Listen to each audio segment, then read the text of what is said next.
So what have you got going on?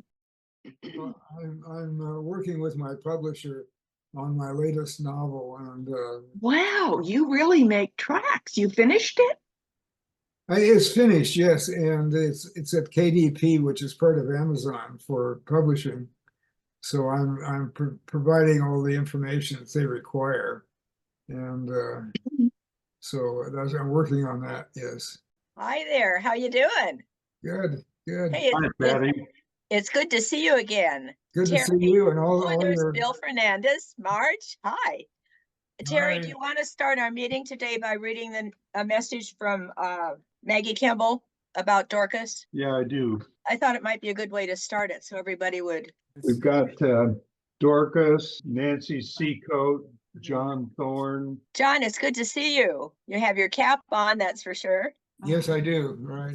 Good. Congratulations. And you have yours on. Very good. And so does Bill. Yippee. Oh, Patty, you've got two on? I have two. I have this one that came from 1995. And then we have this one that came from Stanford Reunion Homecoming, and I wear this all the time. Remember the Stanford Indian that had a red feather on him? Ruth's brothers used to have a store on campus, and they gave us, Oh, yeah. remember? Do you still have that? I still have two of them. Jean had one and I had one. Wow. Okay, well, we've got these to show off. Wonderful. Woohoo. Woo. And John, you have anything you I've get got, to show later? I've got a mug. Oh, I forgot. I've got a mug. I've got to go get it. There he is. Bill Fernandez. Yay. Oh, yay. You've got, hey, did you get your mug? Did you get your mug in, And- Terry? I have no idea where the Stanford hard hat came from. Well, I have one that I can't find it. Jean had one with an Indian head on the handle. Oh, wow. Oh, But that's amazing. It's downstairs. I forgot to bring it up. I think we may have some new people on today. Joy Hicks, Jackie James, Florence Kress, Peggy Shippen, and Jean Wilcox. And in phoning, these are people that we talked to that said, hey, we'd like to be included. So see if they come on. Okay, Jack Louderbaugh won't be able to come, and Donnie won't be able to come because it's a meeting of her book club, but she'll be coming to reunion. Okay, John, do you have any memorabilia besides this new 53 hat? No, I don't. No. Okay, got rid of all of it? I guess so. I don't. I just moved, so I don't know. I don't know. My kids packed stuff away. So what did you move to, John? Hmm? What did you move to? Next door. Next door. I knew What's- moved next door. Yeah. Is it a smaller place or? No, it's the same size. Okay. Yeah. I sold my old place, Oh, okay. and so that my son could manage the money, and Oh, which good idea. he Yeah. got some. Yeah. So he's managing things. So I'm spending time writing. Well, wait a minute. Did you own two places before? No, I just owned one. Owned one. Okay. But- So this Okay. is so this is Okay. yeah, yeah. A friend of Okay. mine owns the place next door, so we're just renting from him. And he's a Okay. Stanford graduate as well. Hey, oh, that's terrific. Oh, Yeah. great idea. Okay, text me your new address, okay? Okay, it's the same address, it's just number 1 instead of number 3. Okay, I got it. Okay, I Yeah, can do that. Okay, Yeah, wise, wow. It looks like your bookcase was a real job moving from one place to another. well, it was, and my son and my daughter came down from Portland, and they moved essentially everything. We sold a bunch of stuff at auction and on eBay. We have a friend here in Rossmore who does stuff on eBay, so she had a field day. Wow. Hey, you're doing a good job. My kids would be delighted to talk to you. Hi, Judy Fernandez. We see you. Aloha. from Aloha. Hawaii. We're still here. I talked with Carol Wood today. She's signing on or going to, so we'll see whether she does or not. So what new book, John, you working on? It's at the publisher now. It's called When Headliners Retire. It's about a fictionalized retirement community overlooking the Golden Gate, and all the headliners are people of prominence who come Okay. here, and well, like some folks from outer space come here. By the way, I have two new great grandbabies. 2 new ones. Right. Okay, the little Really? girl on the left just had her second little girl on the 5th of July. And this little girl on the right just had her first, and it's a boy, our first boy. Oh, how nice. Oh, He's exciting. now a month old. And he's a little peanut. He's like about 6 pounds, 5 ounces, something. He's tiny, tiny. And just as cute as a button. So Oh, that's so yeah. neat. What Well, fun. wait till he starts growing. He'll keep all those girls in line. right? Hi, Walt. Walt's muted. Hey, Walt. John, how's your family doing? So my son lives in Castro Valley, which of course, as you know, is right next door here. Right. And my daughter lives in Portland, and she Right. flies down frequently. So Walt, we're going to see you in October, I understand. That's the game plan.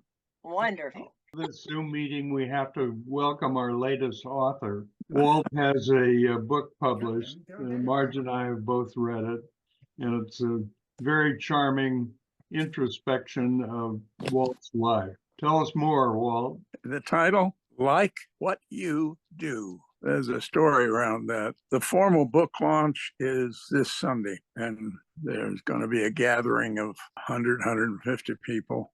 Oh, get ready to sign the books. Actually, this publisher has, you get a bunch of stickers, and I just put Dr. Walt M, and they pasted it in the book. So it simplifies the task. I can sit at my desk and sign 5 stickers at once and cut them up and so forth. Anyway, it's an interesting process. Now I'll just analyze everybody. Free for free. I tell you, the quality of the work in part is a reflection of how much you invest in it. No, it's a very interesting process that I can describe later.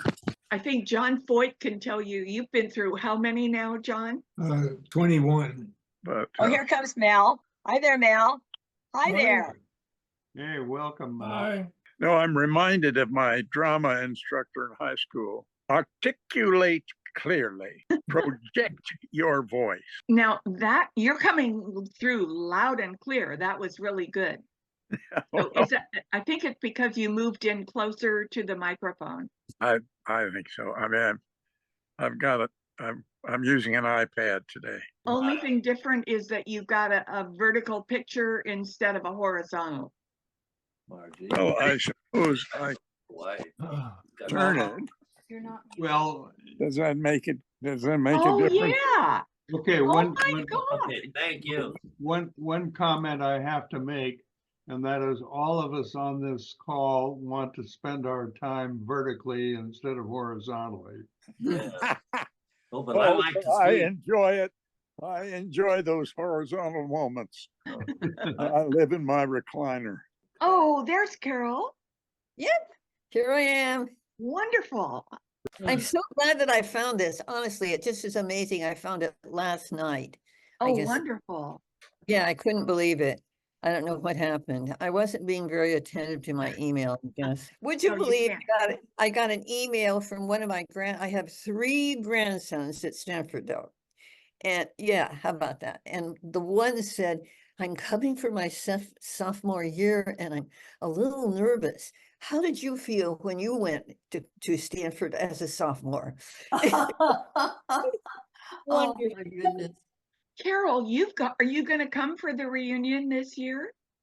Oh, I was going to, and my daughter her husband is terribly, terribly ill with cancer, and we were all going to go. They're living in Palo Alto, so they're close to Stanford Hospital.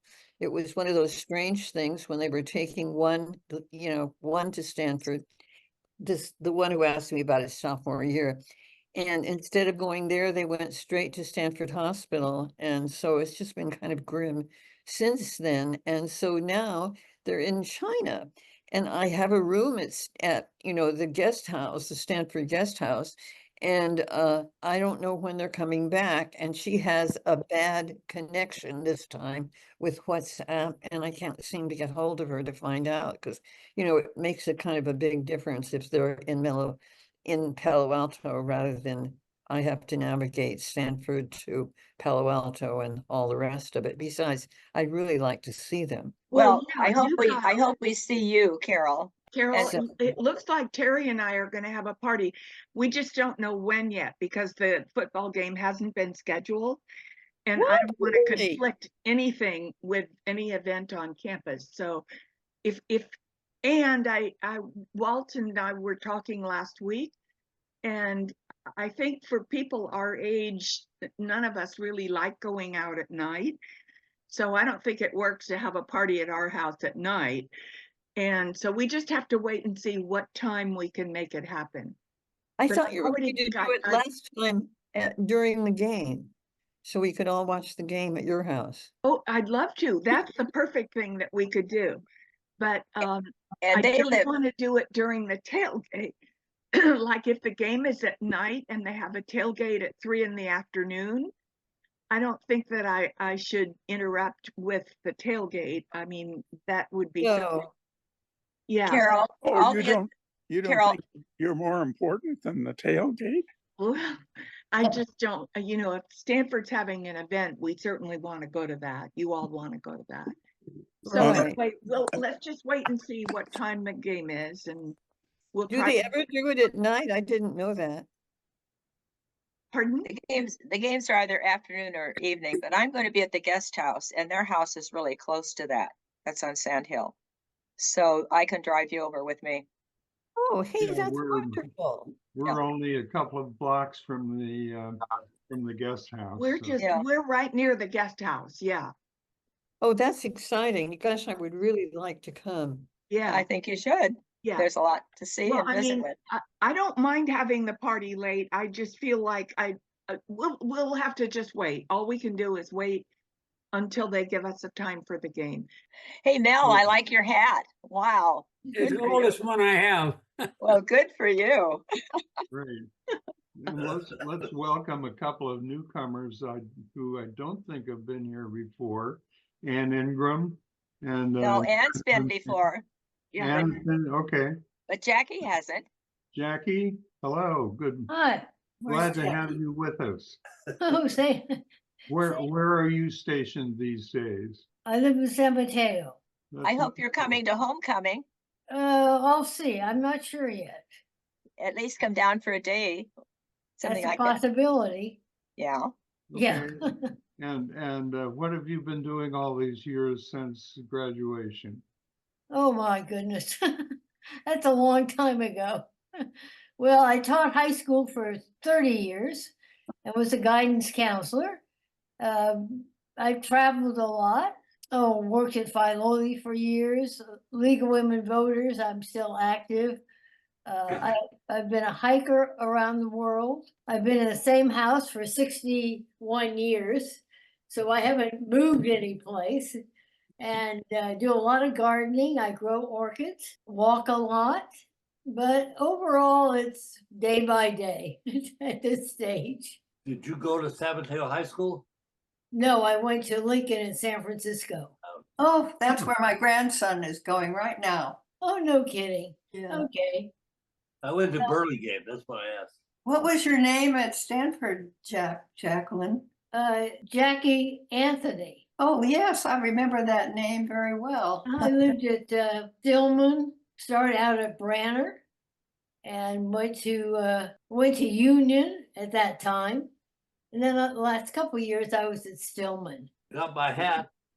I saw that, Don. Good job. We've had an awful lot of people who have been on with us for many, many times are not able to do it any longer because they passed away. And one of the people that has been very instrumental in participating has been Dorcas Ann Hardison Kimball. Oh, my Yeah, we goodness. saw that. And That was so Dorcas sad. passed away just recently, and her daughter was kind enough to send us a letter to Dorcas. And it says, Dorcas Ann Hardison Kimball, dedicated mother, grandmother, and great-grandmother, prominent local farmer and community philanthropist. She died at her home Wednesday, September 4th, at age 92. She tackled life courageously with dignity and determination. Twice widowed by the time she was 41, she accepted the challenge of becoming a full-time farmer of avocados and lemons while raising 6 children to adulthood. Yeah. A 4th-generation California farmer and descendant of a pioneer family that came to Ventura County in the 1880s. Dorcas was born November 3rd, 1931, to Robert and Mary Louise Hardison. She attended schools in Santa Paula and Stanford University class of 53 and lived most of her life in Santa Paula. Dorcas married Charles Kimball in 1951 and had 3 children, Gordon, Lisa Ann, and Margaret. After Charles's untimely death, she married John Kelly Tilley in 1962. They had 3 sons, Nicholas, Peter, and Robert, before tragedy unfortunately struck again. Late in life, Dorcas enjoyed a number of years with her 3rd husband, William McFarland, before his death. Dorcas believed deeply in the importance of education and served for 9 years on the Briggs Elementary School Board. She began volunteering for Stanford in 1965, and in 1977, she was awarded the Stanford Gold Spike Award in recognition of her exceptional services to the university.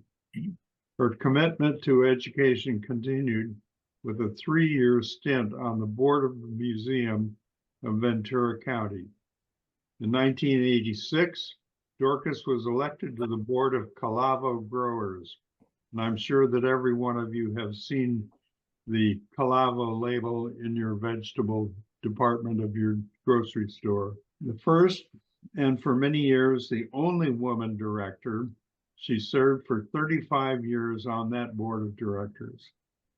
A staunch advocate of agriculture, she shared her wisdom and served as a valued advisor on many boards, including Satakoy Lemon Association, University of California Agricultural Issues Center, and the UC Hansen Trust. Dorcas lived by her words, quote, "Invest in the community in which you live and make it the community you wish to live in." Terrific words.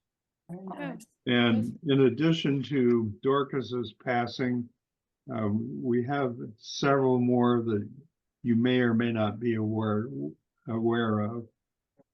Edwin Scarborough, John Thorne, Nancy Coate, Dent Hand, Nancy Ducote? Saccott, Nancy Saccott. Oh, Yeah. okay. Dent Hand, and of course Dorcas. So we've lost a considerable number of dear friends and fellow alumni. Nancy, good to see you. Yeah. Yeah, wonderful. And good to see Anne. Oh, Yeah. and Jim, And Jim has arrived, yes. right? When did Dorcas have time to raise 6 children? I'd like to know. Amazing. My heavens, I don't know. I don't know. Well, you know, Maggie was the Stanford sure. archivist for a Yeah. number of years. Yes, that was interesting. Okay, memorabilia. I see you've worn hats and things, but we have a few other things to show you. Do you have anything that you want to share beside caps and stuff like that? I have nothing. I don't You know. have, I'll you have start. two. Oh, Ours I has have a two. song. Oh, okay. I have on my cap, you probably can't see it, a Beat Cal button from the days that Mary lived in the Union. Oh, Wonderful. well, do you remember Ruth's Brothers had a store on campus? And yes. they gave us these things that we could make a lot of noise with at the football game. Absolutely. Oh, megaphone, right? Megaphone. All right, Marge, you I want to don't know show how us to yours?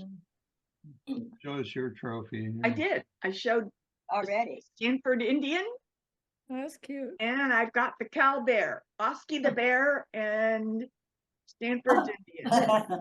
Cute. Yeah. Okay, and you remember getting these Indians with a red feather in their head? Wow. Oh, Remember yes. those? Yeah. Patty, are you wearing 2 hats? I am, because this one we got in 1995 That's when we amazing. came to homecoming. This one you got last year. This one we got a number of years ago that I wear all the time. Oh, And I've collected a few other hats. I think I've got the one, no, not quite. Al has the greatest one. I don't know how old it is, but it's a lot older than this one. Patty, you must have a lot of clutter in your house. I do. That's what my kid, I was talking to John because he just moved. This is another one. I don't know if you can see it or not. I guess you can't see it. There it is. Looks like a sword. Okay, there you go. I can hold up my old slide rule in its case, which has an Indian on it. Oh, wow. Oh, wow. That's Slide is rules. valuable, I When think. did you last use it, Jim? Do people remember doing the card tricks in the stands? Oh, Yeah. yes. Yeah. That And was, being afraid you were going to have your eye popped out when it came down and they threw them up in the air. Yeah, they stopped. It was dangerous. Didn't they sort of stop those things? And how they were long so did fun. that last? Those things? Oh, while we were at Stanford, at least 4 or 5 years. Yeah, but how many? I have more? Why did they get rid of it? the card Probably game? for danger. I think they were dangerous Yeah, people threw But it them. was- after our time. Yeah. Yeah. Well, I'm wearing a hard hat and I have no idea where it came from. And when I put it on, someone in the house said, "That looks dirty. Let me clean it." And I realized that I had 3 hard hats and I never realized that before. So They're all stacked together. Look then at I have things. this one as well. Oh, yes. Very fancy, very jaunty. The one that I enjoy and use the most is a Stanford jacket. And Marge and I went on the Stanford tour of Antarctica a few years ago. And Nancy Clark had a brother-in-law that was along on the same trip with us. Very exciting when her sister-in-law fell off the Zodiac and nobody found her for at least a minute and a half. Mel, you were holding up a button there. Let's see it again. Wow. Get it closer. Oh, yeah. Oh, yeah. That's Oh, it. oh, Okay, yeah. Oh, perfect. Yeah. Perfect. Linda is the one that fell off Oh, the boat. wow. In Hey, fact, I have a you know t-shirt what? I with want it. to get a picture of that. Okay. I've Not got- very PC anymore. Keep it up a minute. Anybody else that has stuff that you want to hold up, hold it up now, and I'm going to get a picture of that. Yeah, this is a Stanford jacket that I won in a raffle that was conducted by the Stanford women's soccer team back in the 1990s before it was fully funded by the athletic department. And they were raising money to make a trip to Spain to play some friendly games in Spain. And I won. The jacket was part of a warm-up suit. The trousers were too long for me, so I put them in the Goodwill bag, but I still wear the jacket to the Stanford soccer matches for which I have season tickets. Okay, so I'm Good going to one. take a picture. I'm going to do 1, 2, 3. If you're holding something up, leave it up. If you're not holding something, look in the camera and smile. So I'm going to say 1, 2, 3 and take a picture. Wants the 1, 2, picture, so 3. smile. And I'm going to do it again. 1, 2, 3. Okay. I wanted to say I went to the business school reunion of old people, and I was the oldest guy in the room out of maybe 100 people. And then a 100-year-old guy turned up, and I lost my title 100 years old? Oh, this spring. Yeah, wow. I got a nice jacket, a nice new jacket, the right color. Woohoo. Oh, There you go. I have a song to sing when you have time. we've got time. yeah. Ready? In the spring of our first year, we had a show in the Coverly Auditorium. No, it was in the spring. Okay. And I thought it was like a Follies. We had some songs, and I remembered one called Menlo T say, "Hey, I come. I am 21 minus 21. We're best a better person. Party not all of me. I never did homework. I went out and had a spree. Oh, I took like 98. I know now it's too late. To at least 2 quarters, I must wait. So go and go open up those golden gates. Brand new Daisy, I got come. Wow. Pretty good. I need some help. Jim Madison and I are arguing about whether Kirk's during our years was on California Avenue or down on El Camino. Where was it? It El was on Camino. California Avenue. Yeah, I thought was so. But it was, Yeah. it was also on El Camino. There were Yes. 2 on El Camino. It started on El Camino on El and Camino. moved to California Avenue.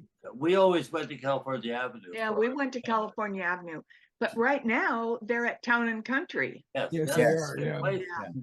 Does anybody remember the Spring Sings? Oh, yeah. Oh, yes. Yes. I wish they still did them. They were so much fun and it was so wonderful. Yeah. Yeah, that was That's fun. that I should have brought my other, I could go get my other piece of memorabilia, which is the moose horn. Or actually, it was a cow horn, but we called it a moose horn that I blew in the spring sing. Oh, Oh, really? What was the song?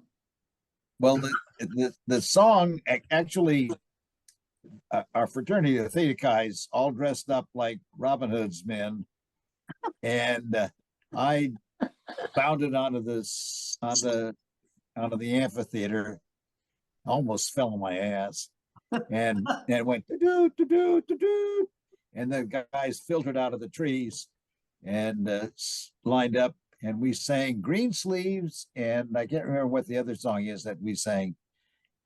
We weren't very good, but it was somebody's idea of a creative way of presenting. Go get the moose horn. I can play it still. You better go get it and play it for us. Be careful what you wish for. Did anyone win a prize for their singing? Yeah, there were prizes, weren't there? Oh, yes, there were. Oh, yeah, there were for Spring Sing. Was it every year? I only. Yes. Every year. It was Every every spring. year. It was a big deal. Yeah, it was in the spring and it was lots of fun. It was. I was sorry when they quit it. I remember my house sang that, and as we were singing, raindrops are falling all around, and it started to rain. Oh, yes, Carol, I remember that too. Okay, now did anybody have a serenade when they got pinned? The fraternities used to serenade you guys in fraternities. Did you do Well, that? Are there any Sigma Chi's? Because the Sigma Chi song everybody knows. Right. Oh, sing I it. don't. Well, the Phi Sig serenaded its story when Gene and I got pinned. And which fraternity was he in? He was in Phi Sig. Phi Okay. Sig Kappa. What was his name? Gene, Eugene. Gene Fortine. Oh, yeah, I remember him. And England, do you Yeah, remember the Foreign Scholarship Committee? I think absolutely, Oh, I was Don. on that remember too. Francis, Oh, hey, I didn't know we had names. How wonderful. he was a bass guy who was fighting against Franco. Oh, Oh, Goodness. And I remember he said he was going to come back and marry me. ah, And he came to our house in San Francisco. And my mother said to my brother, John, I wish you would stop encouraging this. And my brother said, oh, I think Paco's a nice guy. And she said, do you want your nieces and nephews to be born in the sewers of Madrid? oh, oh, Oh, dear. Oh, Anne, She had really leaped ahead. that's too funny. That was one of the foreign scholars. Yeah. You don't Yeah. remember his name? We never had a Spaniard, Well, he was Basque. Basque. That's really. Yeah.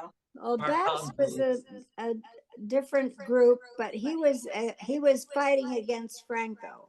Mm. We have a Basque Cultural Center here. I think it's in South San Francisco. Well, they eat a lot of meat. We went to Basque dinner once and all of us got so sick the next day that we were visiting separate houses. I don't think I ever had Basque food again. You remember all the meat that they served. Well, Hey, the Basque Jim, you've got your horn. Let's hear it. I'm not sure I can make a noise out of it these days. Mhm. Oh, my goodness. And, I heard it. I don't remember, I don't know how long the Foreign Scholarship Committee lasted. Do you have any idea? I don't know. I think Stanford soon got enough foreign students that they didn't need us to bring them over. No. Do you know whether Gardner Beckett is still with us? No, I he think got, he died. A few died. years ago, yes. He Yeah. died. Oh, But he was very active for a number of years. well, he was. Before he passed away. We had such a great committee. It was really fun. Who else was on it, Ann? Don and Gardner and I don't remember who else was on it. I was on it. In what year? Oh, I don't. I was on junior and senior year. Were you I on was- it the year that a very smallish German girl was on who'd gone through so much horrendous, treatment during World War II? No, I don't remember that because Yeah. 1952, she would have been too old. Oh, I think it's possible for someone to have come to Stanford who had been in 1945 and coming in 1949. Certainly. Yeah, certainly. Yeah. I remember Yeah. she was telling how she had been hiding under a mattress in the sandwich, the filling in the middle between two when the Russians came through. She was still really upset. Yeah, we had two in fairly recent issues of the Stanford magazine. We've had two of our classmates who were actually in prison. Well, one was imprisoned and one was in hiding during World War II. Ralph Perlberger was in prison in Germany with his family, and her name is Timken, and I can't think of the rest of the name. Was that the one in the Philippines? No, she was also in hiding in the Netherlands. Oh. We did have a classmate who was imprisoned in the Philippines. Yes. Rita Feldman. Rita Feldman. Yeah. That's right. Oh, yeah.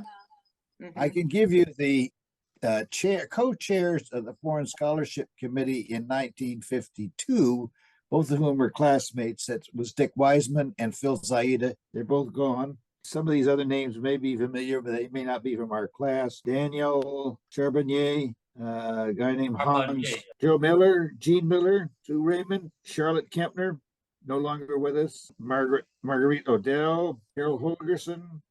You mentioned Dick Wiseman. He was president of our senior class. Right. No, student body, wasn't he president? He was student body president. Yeah, we president. Dick was student body president. Yeah, he was a really good friend of Mary's, wasn't he, Jim? Yes, well, he was a high school classmate of Mary's and Don Price's. Yeah. I Well, think he was president of our high school class too. Where was that? Burlingame High School. Ah. Tom Shabaram. Tom was the younger brother of a big-time football player at Cal, Pete Shabaram. In another vein, we have authors with us. We talked a little bit about this before the rest of you came on, but I think it would be fun to share with you what they had shared with us. Yes. We started with John, and how many books do you have? This is the 21st novel. Oh my goodness. And here is Walt's book that's just going to have next Sunday. They're going to have the big opening, and everybody gets to get a book that's already signed. Yeah, Marge and I both. Oh, that's read nice. the book and Oh. Like what you do. Well, say that again. I didn't hear that. Well, like what you do. Like what you do. It's drawn from some advice that a mentor in medical school gave me. It's more important in life to like what you do than to do what you like. And it was particularly set up at a point where I was, my brother was the CEO of Menninger, and I came back from a trip and learned he had volunteered me to go over and work at the state hospital. And I ended up being a decade before there was a point when I was not sure I would ever get back to be part of the Menninger institution. So, but I wasn't really hurt in my career by that action. I probably was free to do some other things. But I'm so grateful to you for telling me how to pronounce it properly. Manager. Yes. True. I had always mispronounced it. Yeah. pronounced- Manager made it a soft G. well, Yeah. the normal anglicization of the inger turns it to injure. I mean, I say it three ways to say it. The singer, that's a diphthong, injured his finger. and they're all, you'll hear it pronounced differently in different, that most of the Menningers who came to New York City anglicized it to the soft G, so it would be manager. And others will do the hard G, the Menninger. We tend to use the diphthong, so it's inger like singer. But they're all okay. They're all legit. I like this idea of liking what you did, but not doing what you like. Well, that's my profession as an accountant. Yeah. Well, unfortunately, you don't always get to do what you like. Yeah, that's right. Mostly not. Like, Well, so You gotta earn a living. Your Did you like forebears the from process? Germany. Did you like the process of writing the book? Well, I didn't do it alone. A writer who actually bought the house that I grew up in, and he and his wife wanted to know more about the house, and got in touch with me. And so I went, and I was over, and I was telling them stories about the house as I grew up in it. And the subject of the memoir came up, and the writer's wife said, "Well, Todd can help you with that." And before I left that day, we'd signed a contract. This was about 3.5 years ago or more. He did a lot of research. He came over and recorded, asked questions and on the recorder. And also, I've written a Christmas letter for some 60 plus years. So we had 60 years of Christmas letters plus some other things sandwiched in. And included in the book are what I consider my pithiest papers, professional papers that I think provide useful perspectives on adjusting in life, etc. So, and we've sandwiched in a number of those papers in amongst the narrative. So it's a combination of words of wisdom with. Walt, you make any reference to the survey of our class that you did somewhere around, not forgotten whether it's the 20th? Yeah, it was the 25th. No, I didn't actually. It's too thick as it is. Volume 2, Walt. I do like the Christmas cards you sent. They're lovely. Well, Walt, it seems to me that it took you just about the same amount of time to go through Stanford as it did to write the book. What, say again? You wrote prolifically while you were an undergrad at Stanford. And it seems no,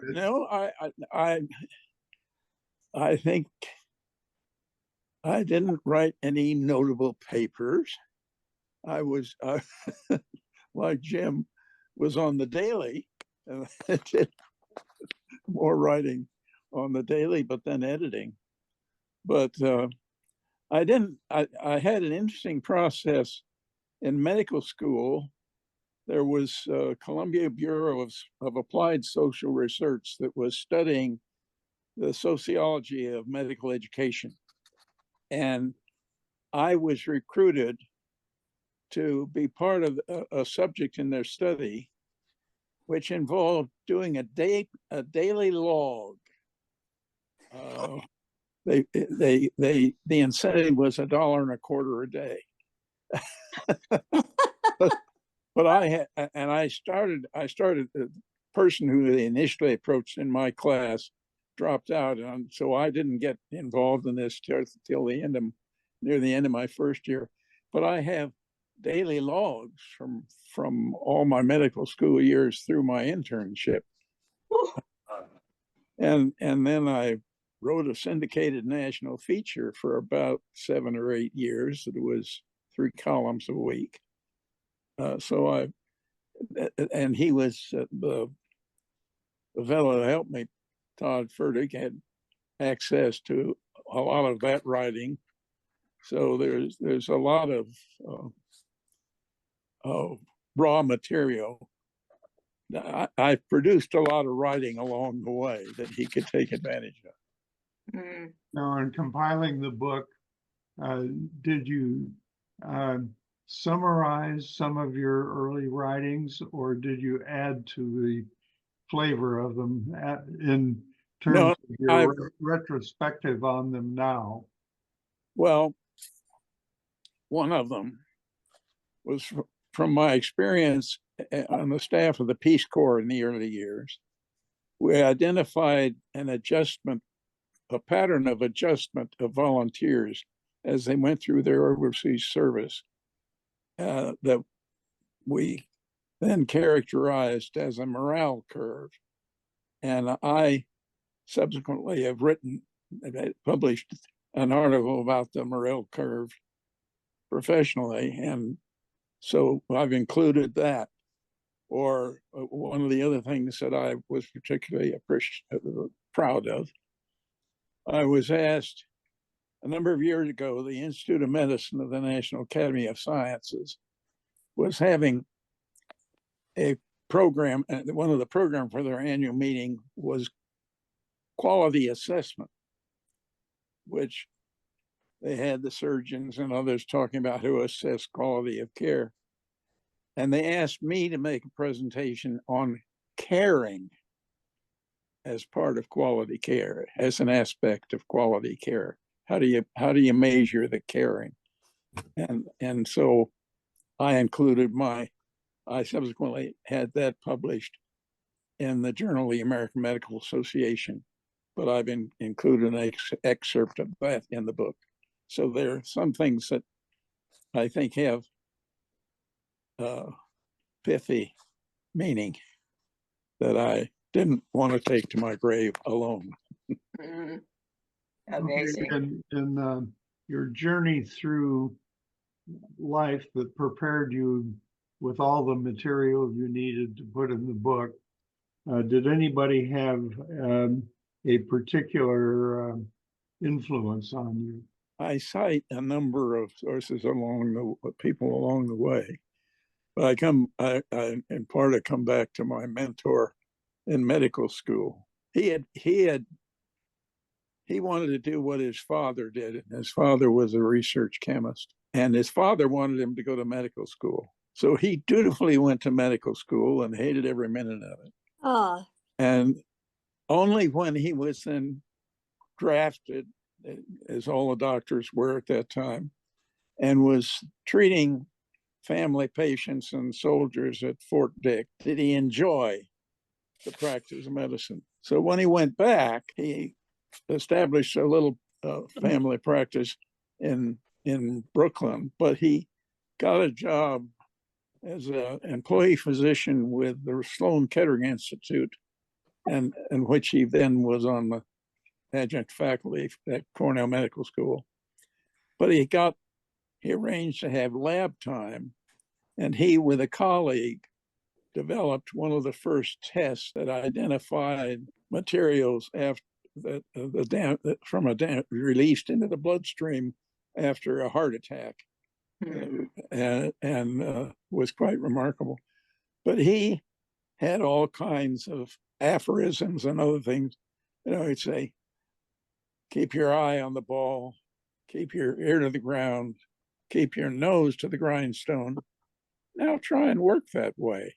It was he who was saying the important thing in life is not so much to do what you like, but to like what you do. That's from whence cometh the title. There are two other things that I emphasize. One is a proverb, a Nigerian proverb that I learned from Peace Corps volunteers on a conference there, of when the right hand washes the left hand, the right hand becomes clean also. And I've kept that very much as kind of a special, to whom much is given, much is required.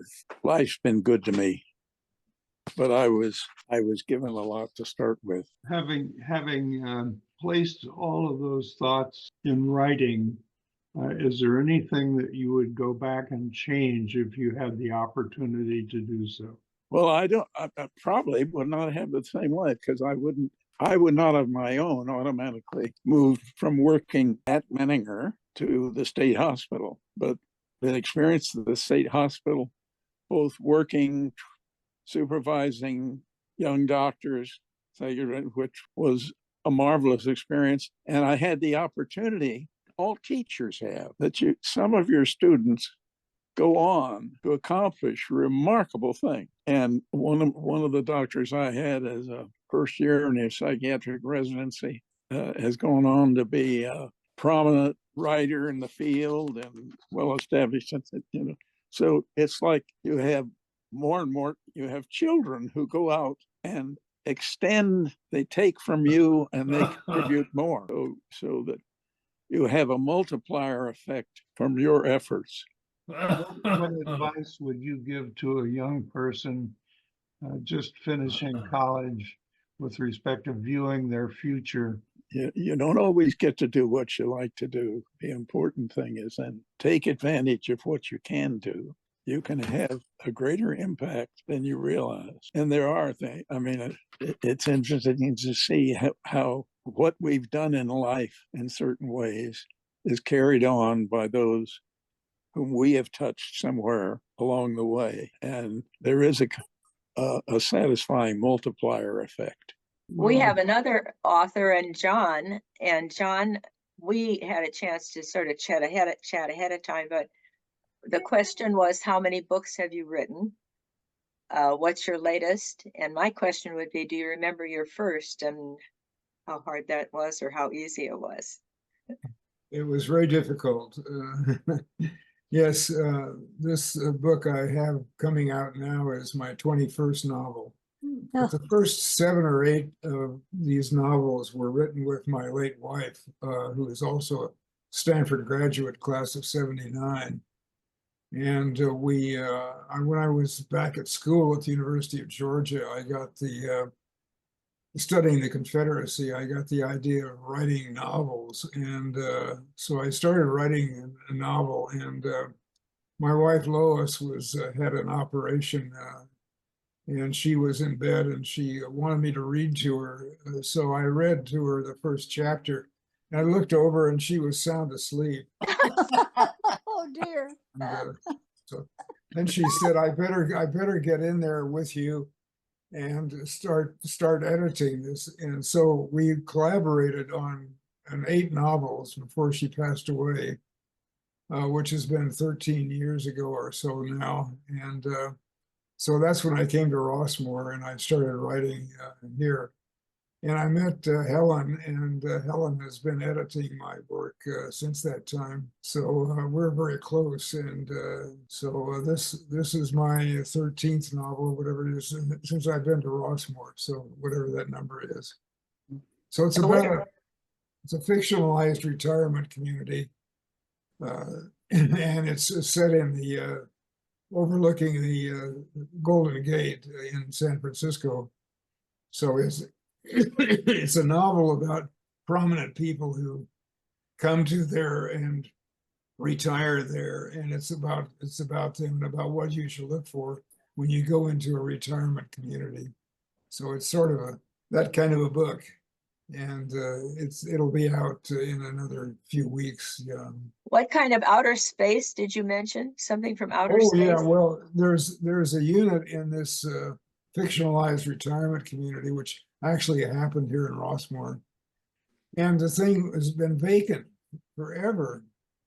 So I figured that people from outer space were living there.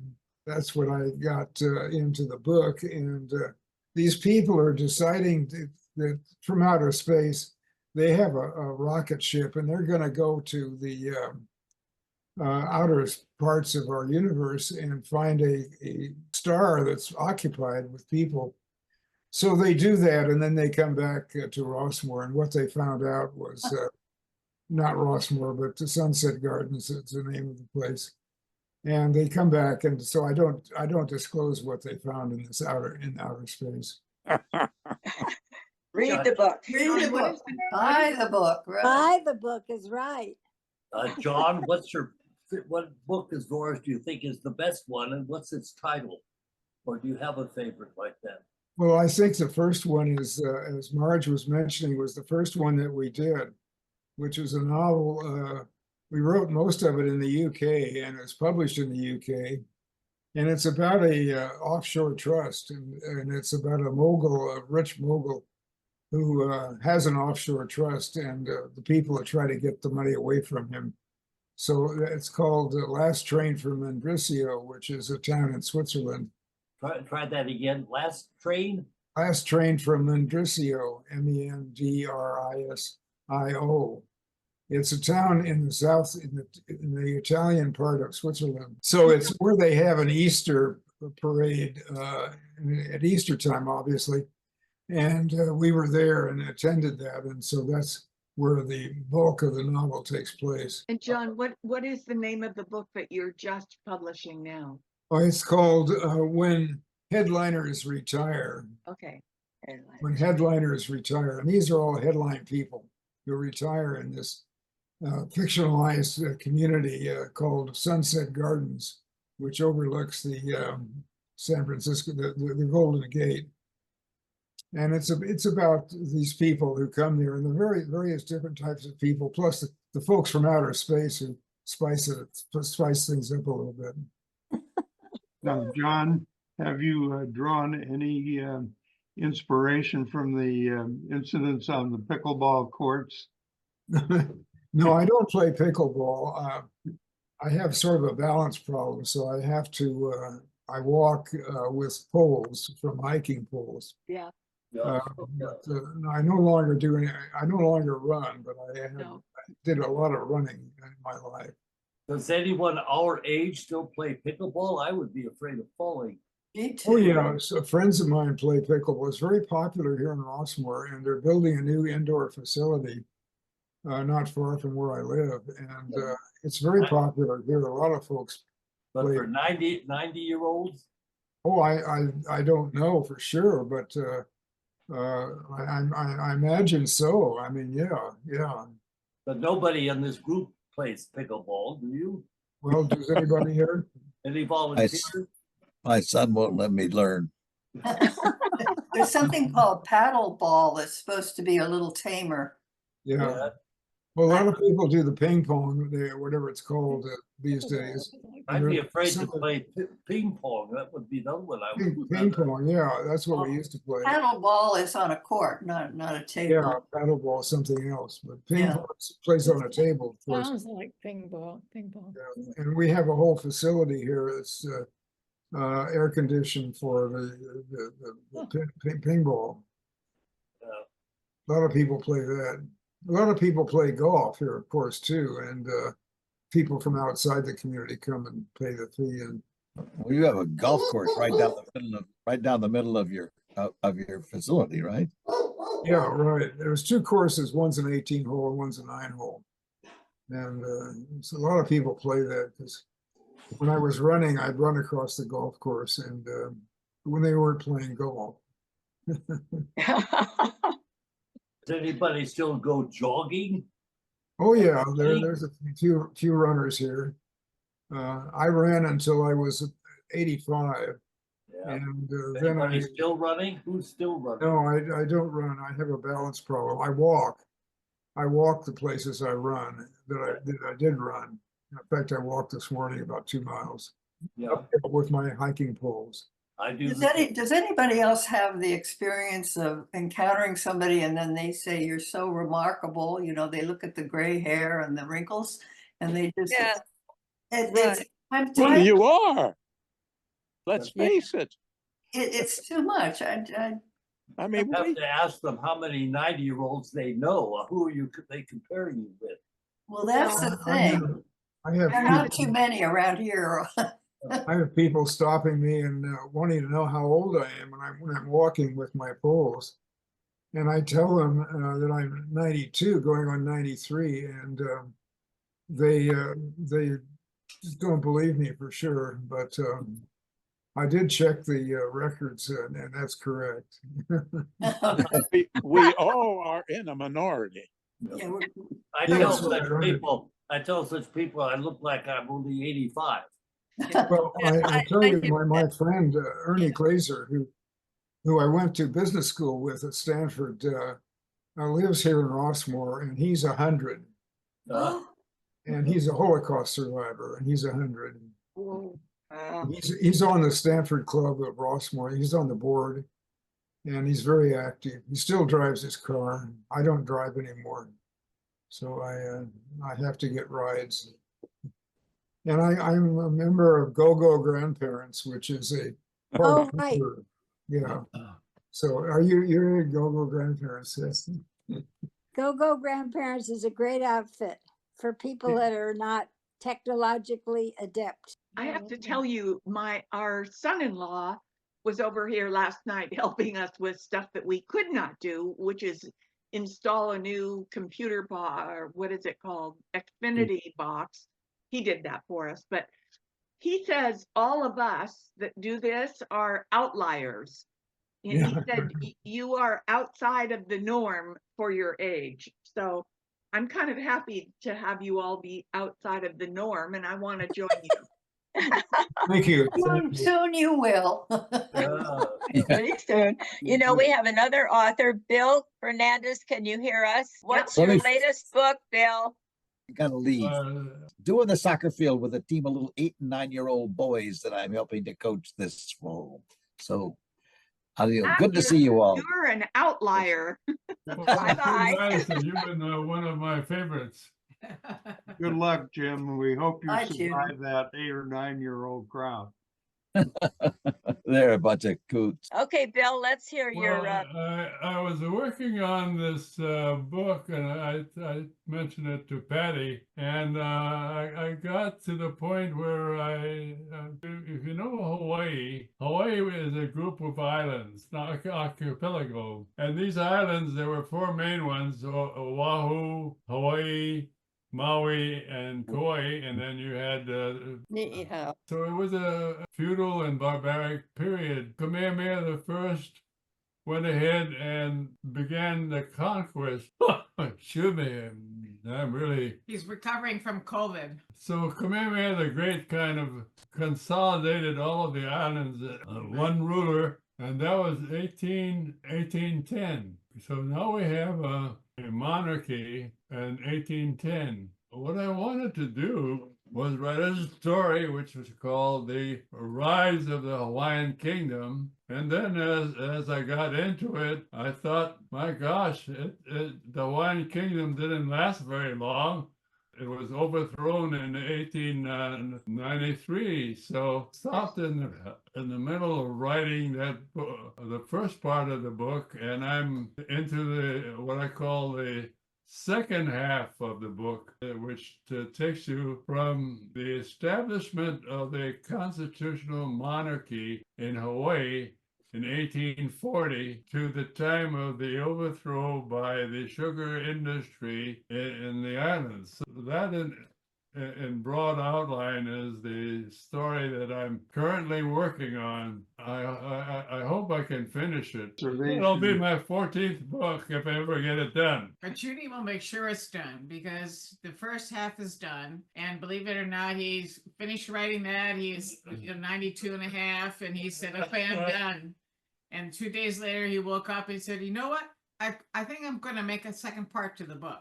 So as soon as he gets over this COVID recovery, I will make sure he finishes that book, hopefully by his birthday in October. Hey, Judy, Or is he next going to year. be able to do the Hawaiian chant to end your meeting? Or he's got this is sitting here waiting for him to say it. So Oh, let's do work it. his way through it. Yes. Let's have our usual finale here. Bill, can you lead us away from the TV? Chant. Can you do the chant? Really? Yep, they're ready. Yeah.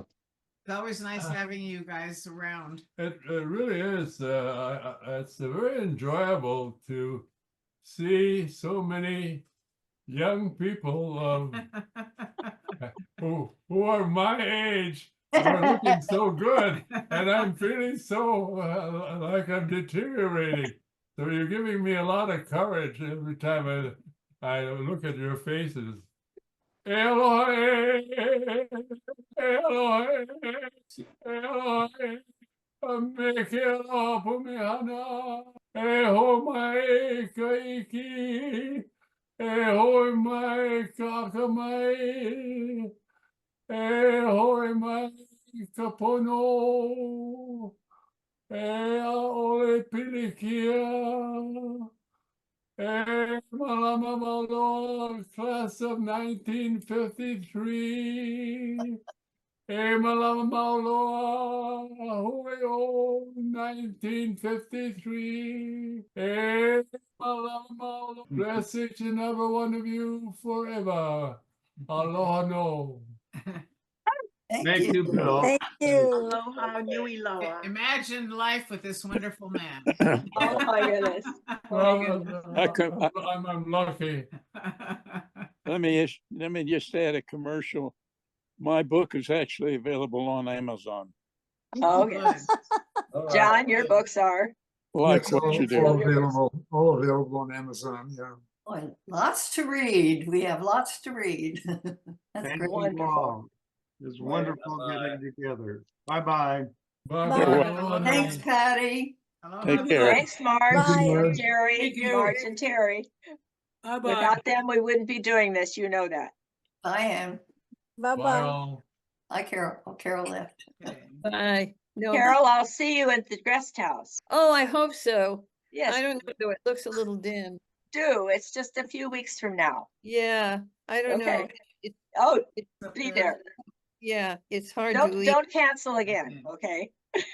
Well, I'll think about it. I just wish that she were there too. It's difficult. But But you'll I see do- your grandchildren, which is wonderful. Yeah, right. That's a plus. yeah. Definitely. Yeah. Thanks again. Bye, everybody. Jackie, Bye-bye. thank you for joining us. Oh, thank So you. Bye, everybody. And Yeah, glad to have you from way far east. that's right. And Jackie, we need to hear more about San Francisco from you because you've lived in the area, even though you're not living in the city itself. But when we get Will together do. next, let's do that. Will do. Okay, good. Okay, thank you. Bye. Bye-bye. Bye. Bye. Take care.